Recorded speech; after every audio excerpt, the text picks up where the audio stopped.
Hello everyone and welcome to this week's lecture, which will focus on recurrent neural networks, RNNs.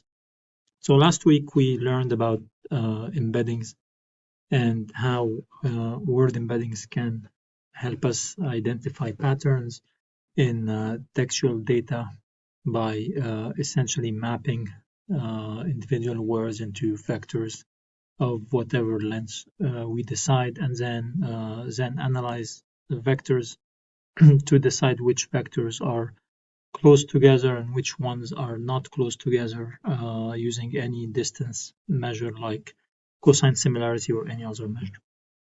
Now, today we're going to talk about another approach to deal with text and images, which is called recurrent neural network. So first we will start by discussing why we need recurrent neural networks. Why can't we just always use embeddings? And then we'll describe the vanilla RNN unit, just its basic structure, and then the forward pass for the RNN. Then we're going to refresh the backpropagation process to train neural networks, and we will see how that works in the case of RNN. We'll discuss some issues with vanilla RNN and the motivation for what's called the LSTM unit, which is long short-term memory, and how it resolves some of these problems with RNN. So first, let's discuss the motivation. So not all problems can be converted into one fixed input length vector and output. So very common, we have a sequence of input. For example, when we're doing time series analysis, maybe we have a sequence of stock prices and we want to decide whether at the output whether or not the stock will go up, or decide after each tick what's best action to perform, for example. Or in speech recognition, you have someone who's talking, so you have words constantly coming, and you have to predict, for example, sentiment, whether that person is happy or not happy or anything like that. Here's a simple example. Let's say, for example, we want to design a network that will output yes if the number of ones in the input string is even and no otherwise. You can see that the length of the input string varies, right? So one of them has more digits than the other. So in that case, we can't really use embeddings or use any of the network structures we learned so far. So we have to somehow find a structure that can accept a sequence of input until we say, okay, the input is done, now give us the output. So that's where the recurrent neural network comes in. So it takes, essentially the idea is to take the output from the previous unit or the hidden states as its input.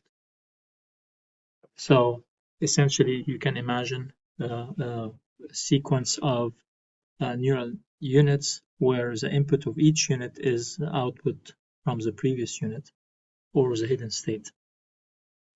And then the composite input at time t then has some historical information about what happened at the time before, since you took the inputs from the hidden states from the previous units as input to the current unit.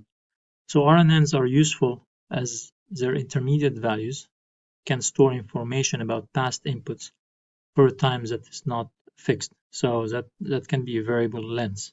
Okay, as we will see later, that causes a problem when the unit starts forgetting what was input a long time ago, and that's where the LSTM structure comes in. But let's start first with the RNNs.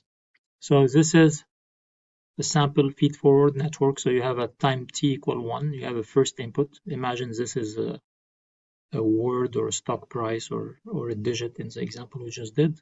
You have a hidden layer that we train, and you might have an output or maybe no output. Okay, maybe you're not interested in output yet. So for example, in the simple example I gave with the ones and zeros, I'm only interested in an output after I finish entering my entire sequence. to determine whether or not there was an even number of ones. But it's possible that I can have an output after each time step. So essentially what we do in an RNN is, so at time step 1, we have input x1, hidden layer h1, which is trainable.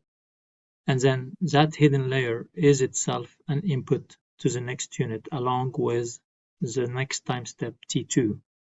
So the next digit plus whatever the output from the hidden layer h1. So the output from h1 can go two directions. One direction as an input for the next unit h2, and the other one, it could also generate an output y1, intermediate output y1, that I can use in calculating my loss function as well.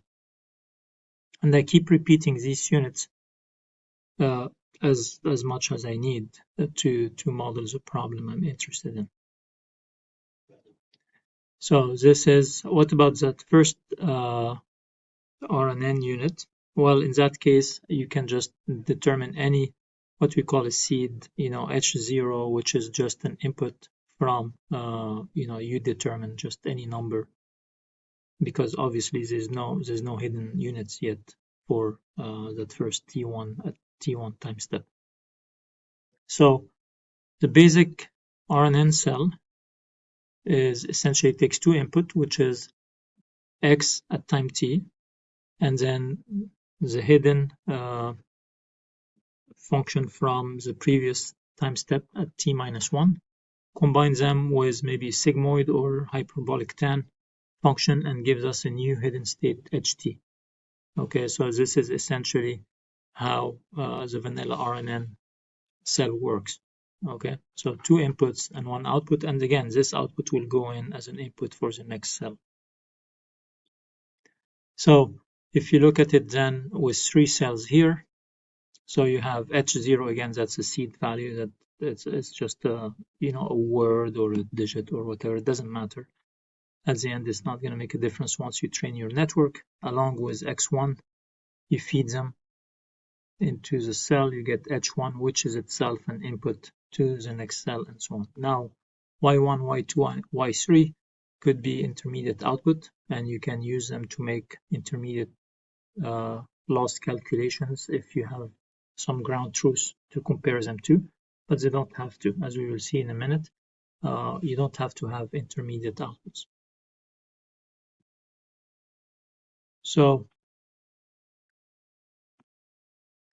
note that the weights are shared over time. So because you're taking the hidden state of one unit and feeding into the next one, so the weights ends up, so even the final unit is still aware of the weight of the very first unit.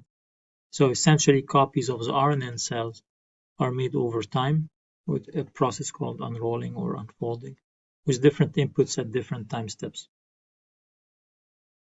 Here's an example, sentiment classification. Let's say our goal is to classify a restaurant review from Yelp or movie review from IMDb as positive or negative. So the input here is multiple words, one or more sentences.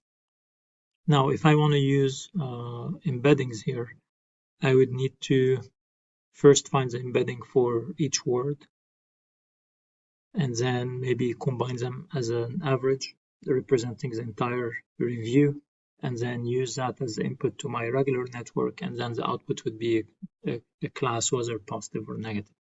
So that's one way of doing it, but that's not very practical, again, because the reviews could be very wrong.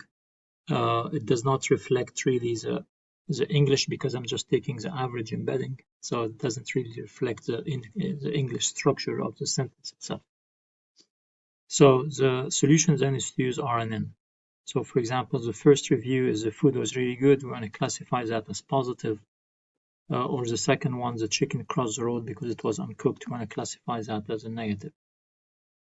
So we're going to take the first input word, which is and train a first cell, give us a hidden state H1, and then that H1 goes into the next cell with the next input word, which is food, and we keep going like this until all the way at the end, good, and then that final outcome right there, that final output is what we're going to use to classify as positive or negative. Okay, so we're just gonna add in a linear classifier here as positive review or negative review. And we're gonna train the network on many such reviews, positive and negative, until the weights are calibrated to analyze any new reviews that comes in. Now, as you can see here, we ignored all the intermediate output. We don't care about this. We only care about the final outcome here, the final classification after the entire review was entered. So this is what we call a many input to one output situation for the RNN. Another way to do it is to maybe combine together all the intermediate outputs, including the final one, into some activation function and use that to create your classification. So if you want to use the intermediate output in that case, but no one really does this. We prefer to just, in that case, just say many input to one output at the end. Another application is image captioning. So given an image, produce a sentence describing its content. So the image, the input here is the image features from a convolution neural network. And then the output is multiple words. So it could be a sentence of 5 words, 4 words, whatever is needed. So if we look at the structure of that network, so you have the image goes into the convolution neural network, and the output from the CNN becomes the input for the RNN. Now, the first cell will generate a first hidden state H1, which is itself goes into next cell and so on. And then your intermediate output here is needed because you want to output a sequence of words. So each output is going to be trained to pick one word in your image captioning sentence. So the first, the H2 here, through a linear classifier, should be trained to output the word the, for example. And then the next one should output the word dog, and so on. So this is the situation. So these are all image captions that were generated with an RNN. So essentially you feed the image and then the RNN generates the sequence of words describing the image. So let's summarize the different types of RNNs. And so you can have single to single. So this is our normal feed-forward network. Or you can have single to multiple output. So the one input and then you create a multiple output, like image captioning. We just discussed that. Or you can have multiple input and one output, like the sentiment classification example we just described, where you have an entire review made of words and then you have one output which is positive or negative. You can also have multiple to multiple. So in that case you have multiple inputs, like a sentence in English, and you want to output the same sentence in French, for example. So that would be a translation application.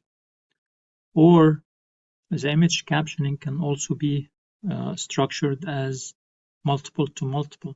If you're captioning a video, for example, with multiple images, then in that case, you want multiple inputs and you want multiple output from your RNN. So these are all input-output scenarios that we can model using the RNN. Okay, and it's up to us really to frame the problem in the best way to perform the training. So for example, at each time step, we can provide previous word as input for image captioning, for example. Okay, so we can take the output from the very first word and then use that as an input to help the network guess what the next word is. Okay, so that concludes this part of the lecture. I'll see you later.